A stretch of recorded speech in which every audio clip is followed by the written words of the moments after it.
Nang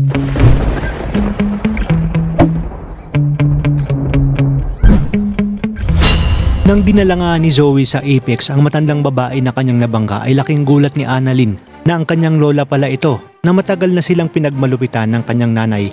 Kaya naman nabigla siya at halos manginig ng inaasikaso niya ito. Agad niya namang itong itinawag kay Doc Enriquez at nang naging maayos na ang kalagayan ng matanda ay dinalaw ito ni Zoe at kinumusta.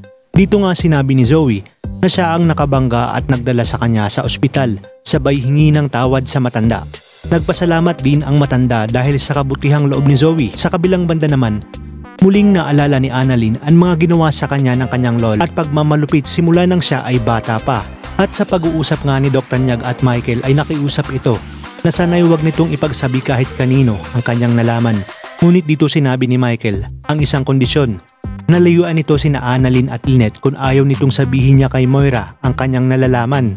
Ngunit sinabi naman ni Dr. Tanyag na pag ginawa niya ito ay mas lalong gugulo ang buhay ng mag-ina dahil siguradong guguluhin ito ni Moira.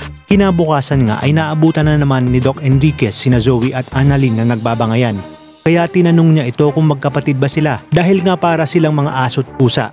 At dahil sa report na nakarating kay Zoe na ang tinulungan niyang matanda ay budolera pala, ay sinabi niya dito na mangloloko ito at wala itong sakit kaya tumayo na ito.